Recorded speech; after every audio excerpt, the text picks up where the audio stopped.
देश की हरित क्रांति की प्रेरणा स्थली।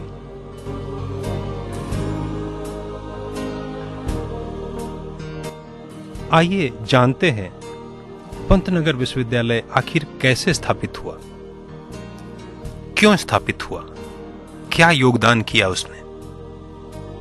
और ये जानने के लिए हमें चलना पड़ेगा कई दशक पहले, उस कालखंड में जब भारत अंग्रेजों की गुलामी से मुक्त हुआ। आजादी की खुशी तो भारतवर्ष के चारों ओर थी, परंतु उससे बढ़कर एक बहुत बड़ी समस्या जो पूरे भारतवर्ष के समक्ष खड़ी हो चुकी थी, वह थी खाद्यान्न की समस्या, भूखमरी की समस्या, अन्न के कमी की समस्या। अनेक देशों के ऊपर अपनी निर्भरता, अमेरिका से गेहूं मंगाने को मजबूर थे हम सब, और वो लाल छोटे दानों वाला गेहूं जिससे रोटी बन पानी भी मुश्किल थी। ऐसे समय में हिंदुस्तान में एक कृषि विश्वविद्यालय की परिकल्पना हुई।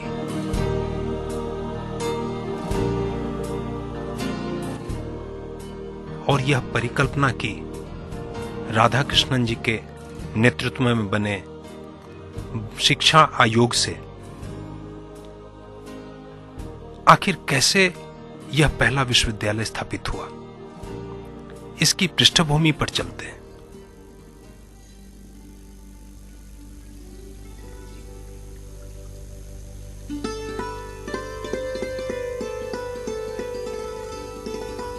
पंतनगर विश्वविद्यालय को अस्तित्व में लाने में अनेकों लोगों का सहयोग एवं कई दशकों का समय लगा, जो देश की आजादी के उपरांत देश एवं विदेशों में तन मन और धन से सक्रिय थे।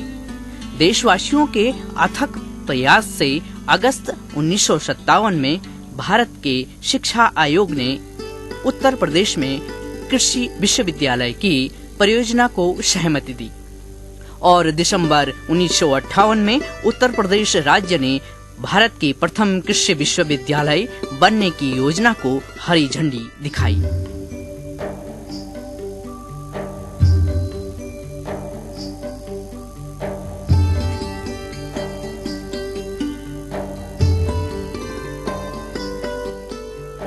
और 17 नवंबर 1960 को संयुक्त राष्ट्र अमेरिका की लैंड ग्रांट पद्धति पर तराई स्टेट फार्म की 16,000 एकड़ भूमि पर भारत के प्रथम प्रधानमंत्री पंडित जवाहरलाल नेहरू के द्वारा गोविंद वल्लभ पंत कृषि एवं प्रौद्योगिक विश्वविद्यालय का उद्भव हुआ।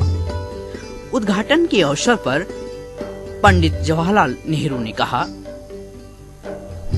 बहनों और भाइयों, अगर हिंदुस्तान को देखा जाए तो घूम घाम के अधिकतर किसान हुए हैं, और हिंदुस्तान का भविष्य, भारत का भविष्य हो जाता है कि क्या यहाँ के देहाती आबादी के लोग, जनता को होता है। हम चाहते हैं, जाहिर है, हमारे शहरों की तरक्की हो, नगरों की, और बहुत सारी बातें हो, कारखाने बने, वो सब बात ठीक है, लेकिन घूम घाम के जड़ की बात ये होती है कि हिंदुस्तान के देहात, ग्राम, उसकी कैसे उन्नति। अब हम चाहते हैं कि हमारे देश में लोगों को मौका मिले दोनों बातें करने का, दिमाग कुछ बढ़े और हाथ पैर चलाना जाने। चाहे हाथ पैर वो खेती से खेत पे चलाएं, मशीन पे चलाएं, जमीन पर, कारखाने में चलाएं, लेकिन हाथ पैर चलाएं। इसलिए आजकल की दुनिया में सब में आवश्यक लोग हल्के हल्के वो होते जाते हैं। वो नहीं जो पहले दुनिया में थे, वो नहीं, बल्कि नए लोग जो सब में आवश्यक हैं। एक मोटी तौर से मैं आपसे कहता हूं, वो इंजीनियर लोग हैं, वो वैज्ञानिक लोग हैं, साइंटिस्ट हैं। बड़े से बड़ा इंजीनियर को हाथ पैर चलाने पड़ते हैं या चलाना चाहिए, और जिस वक्त छोड़ देता है हाथ पैर चलाना, वो ठंडा हो जाता है, दफ्तरी आदमी बाबू हो जाता है। फिर वैज्ञानिक लोग हैं, वो गद्दी में बैठ के काम नहीं कर सकते, उनको हाथ पैर से और दिमाग से, तीनों से काम करना है। तो आपको ये राष्ट्रीय विश्वविद्यालय, महाविद्यालय, विद्यापीठ वो बना। और हिंदुस्तान में जहां तक मुझे मालूम है पहला ऐसा बना है, यानी विशेषकर खेती से संबंध रखने वाला। कि ऐसे कॉलेज वगैरह से लाभ नहीं होगा अगर वो आपको अपने रोज का काम न सिखाएं।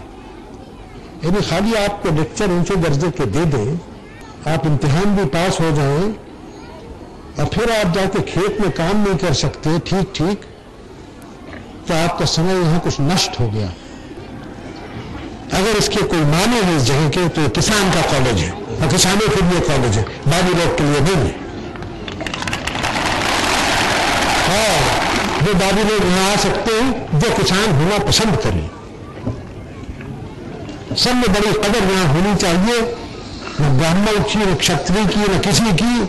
किसान की सब में बड़ी कदर होनी चाहिए, जो जमीन से पैदा करता है अपने हाथ की मेहनत से।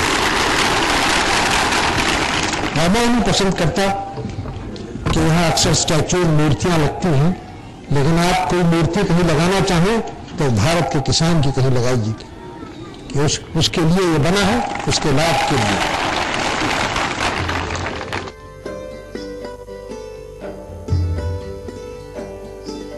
तब यह पूरा क्षेत्र जब पंतनगर विश्वविद्यालय स्थापित हो रहा था, जंगलों से आच्छादित था।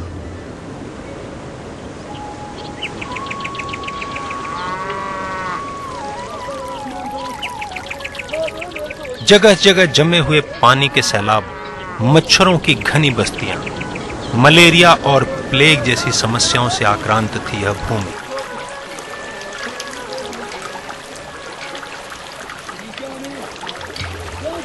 लोग इस घने जंगल के बीच में बसते हुए इस विश्वविद्यालय में आकर रुकना भी नहीं चाहते थे। ऐसे समय में स्थापित हुआ यह विश्वविद्यालय।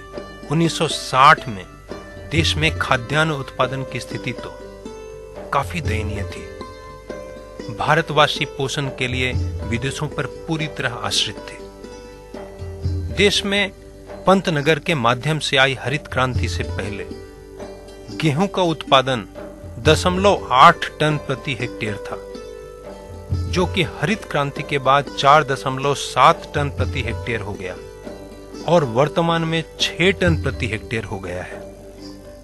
अब विचार करें, 0.8 टन प्रति हेक्टेयर से 6 टन प्रति हेक्टेयर तक गेहूं के उत्पादन का बढ़ाव, यह पंतनगर विश्वविद्यालय के प्रतिकूल परिस्थितियों में काम कर रहे वैज्ञानिकों का योगदान ही था, जिसके माध्यम से यह इतना बड़ा चमत्कार यह देश देख पाया।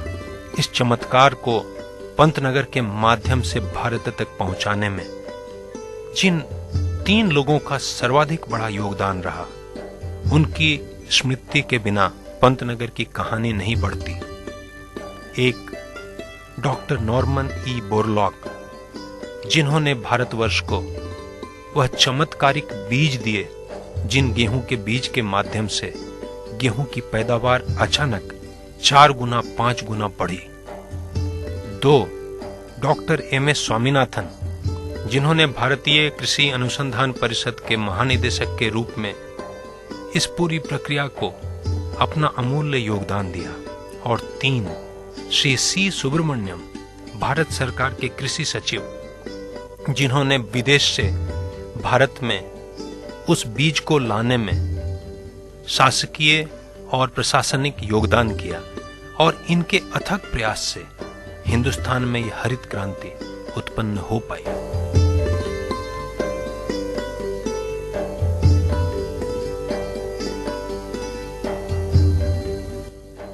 विश्वविद्यालय ने अपना पहला शैक्षिक सत्र 245 विद्यार्थियों के पंजीकरण के साथ प्रारंभ किया। उस समय विश्वविद्यालय के कुलपति डॉक्टर के.ए.पी. स्टीवेंसन और अन्य अधिकारियों के विवेक एवं अथक प्रयास से प्रथम बैच के विद्यार्थियों ने अपनी शिक्षा पूर्ण की और 17 नवंबर 1963 को विश्वविद्यालय ने अपना दीक्षांत समारोह देश के द्वितीय राष्ट्रपति डॉक्टर सर्वपल्ली राधाकृष्णन की उपस्थिति में संपन्न किया। डॉक्टर सर्वपल्ली राधाकृष्णन का स्वर सन 1963 में पंतनगर के परिसर में कृषि महाविद्यालय के समक्ष धवल वस्त्र में खड़े डॉक्टर सर्वपल्ली राधाकृष्णन जब उन्होंने पंतनगर विश्वविद्यालय के साथ जुड़ती हुई अपनी उम्मीदों को स्पष्ट किया और उन्होंने प्रांजल भाषा में उस वर्ष अपनी डिग्री पूरी कर रहे विद्यार्थियों को संबोधित किया तो सभा स्थल मंत्रमुग्ध रह गया। वह प्रथम दीक्षांत समारोह था इस अभूतपूर्व विश्वविद्यालय का जिसे स्वयं डॉक्टर राधाकृष्णन ने संबोधित किया था। Friends, I am very happy to be here. This institution has grown up in the last 3 or 4 years to the present dimensions, and it will still grow. The development of a university is a continuing process. There is no end to its development. Your Vice Chancellor has already told you how he expects you to go back to the fields and help in the development of agriculture. When in 1949, as the member of the University Education Commission, I visited a number of universities and a number of agricultural colleges. The one thing that struck me was that the graduates of agriculture were anxious to get government jobs, were always seeking appointments in the agricultural service, instead of turning their attention to the real needs of agriculture, to visiting rural areas and trying to develop those things. These people were always anxious to sit down at some desk and look into files. I hope the graduates of this university will set a different example and will do something substantial for the improvement of agriculture. We, who are the leaders of the country, we must not fail the farmers. We must try to bring to them the most up-to-date knowledge, the latest appliances, enable them to transform their methods of agriculture and go forward. That is what we have to do. If we do that, I have no doubt that we will not be dependent on the import of food grains from abroad. Several exhortations were made to the students. I hope they will take these exhortations seriously and not merely as a mechanical rite. When they promise to do ever so many things, they must know that whether we see them or not, each individual is the judge and witness of what he is doing, whether he is living up to the ideals which have been set before him, or whether he is merely mechanically repeating some slogans and sliding back into his routine ways of not minding what happens.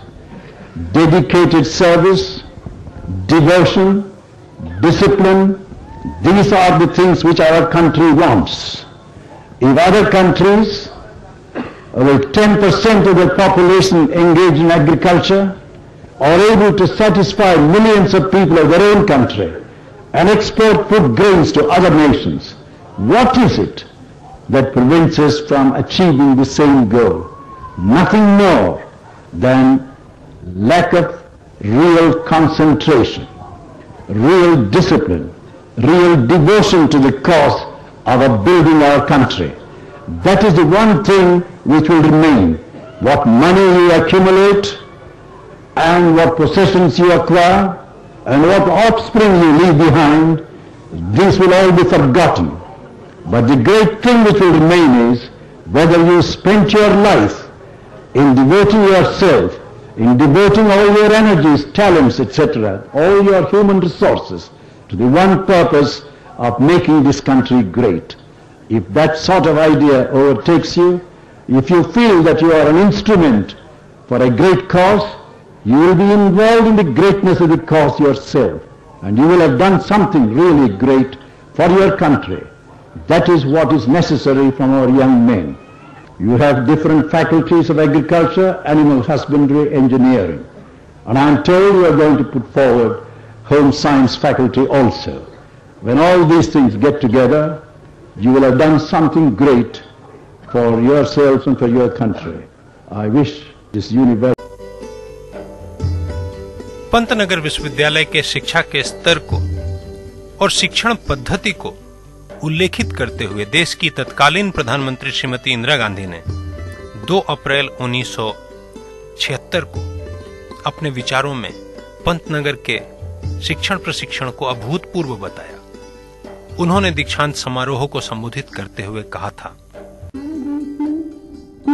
बहस चल रही है कि किस प्रकार की शिक्षा होनी चाहिए, कौन कौन परिवर्तन इसके ढांचे में लाने चाहिए। इस विश्वविद्यालय के बारे में जो कुछ मैंने पहले पढ़ा था, सुना था और जो आज आके देखा, इससे ये मालूम हुआ कि सच्ची शिक्षा यहाँ पे मिल रही है। केवल इसलिए नहीं कि कृषि का कार्य हमारे देश के लिए बहुत महत्वपूर्ण है, लेकिन इसलिए भी कि जिस प्रकार से कार्य हो रहा है, यहाँ के विद्यार्थी का सामना करेंगे, उन्हें आत्मनिर्भरता का के लिए उनमें एक बुनियाद डाली गई है। और मेरी आशा है कि अपने पैरों पे तो खड़े होंगे वो, लेकिन जो उन्होंने यहाँ ज्ञान प्राप्त किया है उसको जैसे यहाँ के किसानों के संग लेके उनको सिखाते हैं, उनका सहयोग लेते हैं और सहयोग देते हैं, उसी प्रकार से जहाँ भी काम करेंगे उनका ये प्रयत्न होगा कि वहाँ के रहने वालों में कैसे और ज्ञान फैलाया जाए। हमारे देश में शिक्षा बहुत फैली है जब से हम स्वतंत्र हुए। विश्वविद्यालयों की संख्या भी बढ़ी है, लेकिन तब भी बहुत बड़ी संख्या ऐसे लोगों की है, चाहे वो काश्तकार हों, चाहे शहर में रहने, छोटे शहरों में रहने वाले हैं, जो अभी शिक्षा के लाभों से वंचित हैं। इस प्रकार से उन तक ये जानकारी हम फैलाएं। कुछ तो विशेष जानकारी है जो आपने यहाँ सीखी, नए बीज, कीड़े मारने की दवा, रासायनिक खाद, इन सब चीजों का उपयोग करना। जो कुछ ऐसी गलतफहमी हमारे लोगों में और बाहर के लोगों में थी कि किसान हमेशा पुरानी विचारधारा पर चलता है और जो अपने बाप दादा से सीखा है उससे हटने से घबराता है, लेकिन हमने यहाँ पे ये साबित किया कि ये सच नहीं है। जहाँ भी उसके सामने उदाहरण रखा गया कि नए तरीकों से और उपज बढ़ सकती है और अच्छी हो सकती है, वहाँ पे किसान को जरा भी झिझक नहीं हुई उन नए तरीकों को अपनाने में। अब हमें देखना है और कभी कभी तो बहुत ज्यादा तेजी से अपनाया, और जो ऐसी भी हमारे पास सूचना आई है कि कुछ जगह जहाँ खाद की अधिक उपयोग हुआ या कीड़े मारने की दवा ज्यादा लगाई गई, वहां पे हानि भी हुई है। तो हर समय जीवन में जैसे और जीवन के हिस्से में वैसे कृषि के काम में भी एक संतुलन रहना चाहिए। हमको देखना है कि जो नए तरीके हैं उनको हम आवश्यक अपनाएं और नए तरीकों को हम खोजें और निकालने में दूसरों को सिखाने के लिए, लेकिन साथ साथ जो पुराने तरीकों में से ले सकते हैं या उनमें जो सुधार ला सकते हैं उसको भी हम भूलें नहीं, उसके तरफ भी ध्यान दें।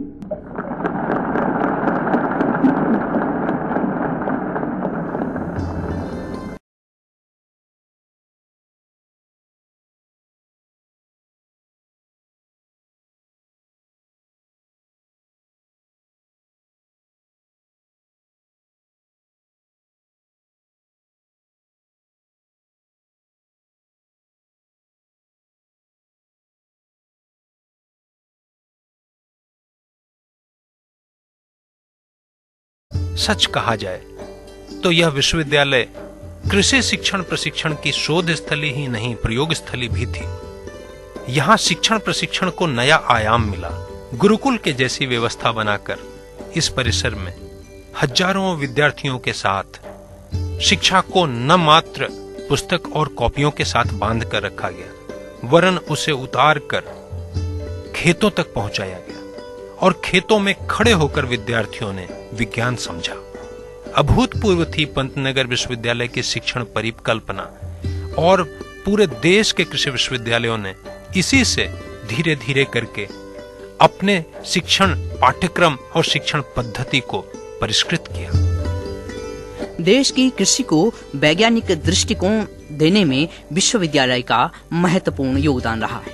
1960 के दशक में भारत में लगभग 40 से 45% उत्पाद का आयात किया जाता था, क्योंकि उस समय देश की कृषि वृद्धि दर काफी निम्न थी। 1950 से 1967 तक कृषि वृद्धि दर 1.9% वार्षिक थी, परंतु 1967 से 1981 में यह दर 2.3% तथा 1981 से 2000 में यह वृद्धि दर 3.1% हुई। 50 के दशक में जहां 40-45% उत्पाद आयात ही किया जाता था, वहीं 90 के दशक में यह 14% तक हो गया। इसके साथ ही देश ने चाय, फल, जूट, मसाले आदि का निर्यात करना प्रारंभ कर दिया, जिससे देश की जीडीपी में काफी सुधार हुआ और देश की अर्थव्यवस्था धीरे धीरे बेहतर और सुदृढ़ होने लगी। देश खाद्यान्न उत्पादन में आत्मनिर्भर ही नहीं हुआ, परंतु खाद्यान्न का निर्यात करने की स्थिति में खड़ा हो गया। इस प्रकार देश दुनिया में सशक्त और आत्मसंबल से खड़ा हुआ देश इस रूप में खड़ा हो पाया। जो देश खाद्यान्न के लिए दूसरों पर निर्भर होता है, वह दयनीय दृष्टि से देखा जाता है, परंतु जब हम खाद्यान्न की दृष्टि से अपने पैरों पर खड़े हुए तो आत्मगौरव के साथ खड़े हो पाए।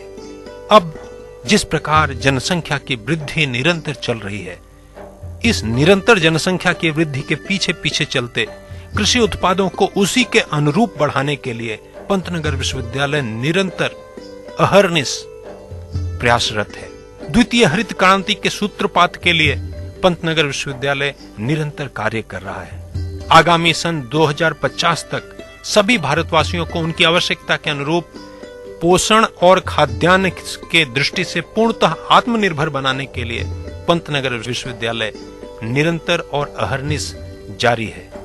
इसी संदर्भ में यहाँ पंतनगर विश्वविद्यालय में 17 नवंबर 2003 को आयोजित 21वें दीक्षांत समारोह में उपस्थित राष्ट्रपति डॉक्टर एपीजे अब्दुल कलाम ने पंतनगर की निरंतर अहर्निश भूमिका और योगदान को चिन्हित करते हुए कहा था, Only agriculture university in the state of Uttarakhand, the university has a greatest responsibility towards the development of the state apart from participating in national missions.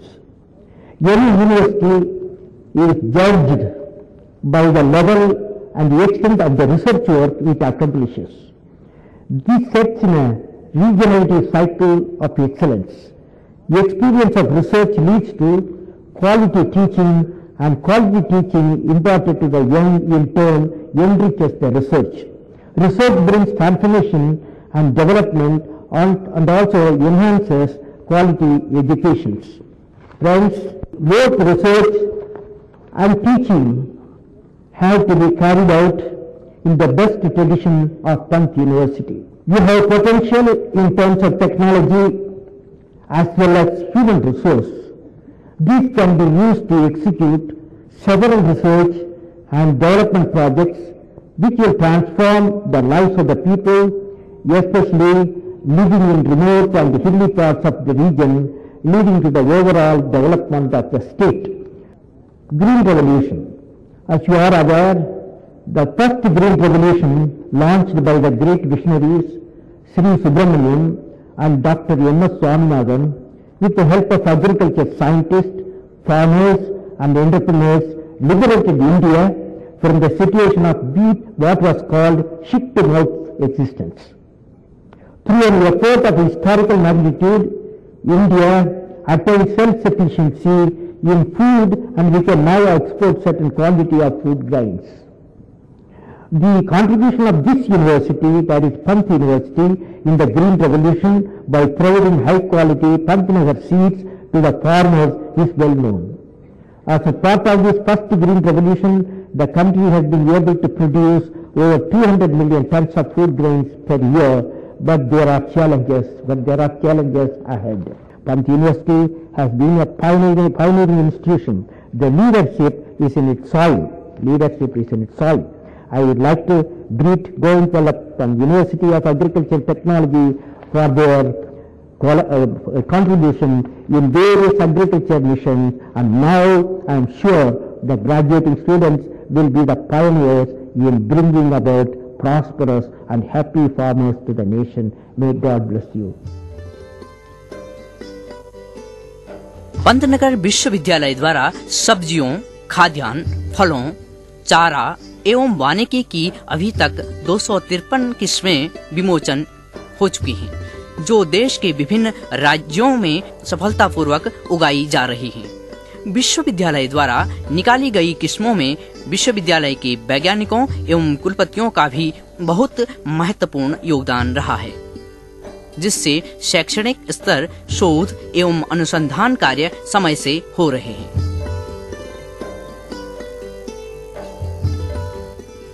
Pantnagar विश्वविद्यालय अपने स्थापना काल से शोध, शिक्षा, अनुसंधान और प्रसार के क्षेत्र में अनेक आयामों में निरंतर नए प्रयोग करता चला आया है। विश्वविद्यालय की उपलब्धियों में एक विशिष्ट उपलब्धि यह है, विश्वविद्यालय ने सबसे पहले प्रैक्टिकल क्रॉप प्रोडक्शन कार्यक्रम को प्रारंभ किया। यहां से चलकर यह कार्यक्रम देश के अन्य कृषि विश्वविद्यालयों तक पहुंचा। विश्वविद्यालय ने पीसीपी के बाद कृषि स्नातकों के पाठ्यक्रम को और बेहतर बनाने के लिए रावे नाम का कार्यक्रम, रूरल एग्रीकल्चरल वर्क एक्सपीरियंस कार्यक्रम को प्रारंभ किया। अब उसके उपरांत एक्सपीरियंशियल लर्निंग मॉड्यूल्स जोड़ते हुए अपने पाठ्यक्रमों को और बेहतर करने का प्रयास चल रहा है। विश्वविद्यालय ने शिक्षा तकनीकी प्रकोष्ठ के माध्यम से विद्यार्थियों और शिक्षकों के शिक्षण एवं सीखने की गुणवत्ता को बढ़ाने का नया पहल किया है, और यह केवल विश्वविद्यालय के शिक्षकों और छात्रों के लिए नहीं, वरन पूरे देश के कृषि विश्वविद्यालय एवं अन्य विश्वविद्यालयों के शिक्षकों और छात्रों के लिए एक अभूतपूर्व कदम है। इसी प्रकार दिन प्रतिदिन हो रहे शिक्षा, शोध, प्रसार के अनेक नए प्रयोगों को देखते हुए भारतीय कृषि अनुसंधान परिषद ने पंतनगर विश्वविद्यालय को देश के सर्वश्रेष्ठ कृषि विश्वविद्यालय बेस्ट इंस्टीट्यूशन अवार्ड से पुरस्कृत किया, सम्मानित किया। यह सम्मान पंतनगर के द्वारा केवल एक ही पंतनगर विश्वविद्यालय ऐसा है जो पंतनगर विश्वविद्यालय को यह सम्मान एक ही नहीं वरन 2-2 वर्ष यह सम्मान भारतीय कृषि अनुसंधान परिषद के द्वारा दिया गया। पंतनगर विश्वविद्यालय में 14 स्नातक एवं 121 स्नातकोत्तर पाठ्यक्रम विभिन्न संकायों के 78 विभागों द्वारा संचालित किए जा रहे हैं, जिनके द्वारा अब तक विश्वविद्यालय से 25,187 स्नातकों ने उपलब्धियां प्राप्त की हैं। विश्वविद्यालय के विद्यार्थियों के योगदान पर डॉक्टर YL नेने ने कहा, पंतनगर के छात्र और छात्राएं जो निकल रही हैं, अभी भी उनको कंट्री में एम्प्लॉयमेंट मिलने में कोई दिक्कत नहीं होती।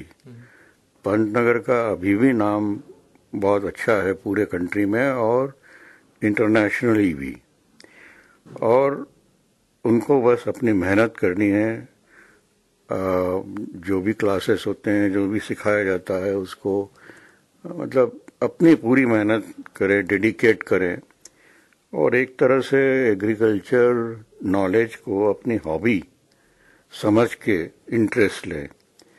तो रीज़न नहीं है कि हर विद्यार्थी और विद्यार्थिनी ऊपर नहीं बढ़ सकती, कोई रीज़न नहीं है। बस अपना काम ऐसा करना है कि रात दिन उसी के बारे में आपका ध्यान होना चाहिए, जैसे कि किसी हॉबी के लिए होता है।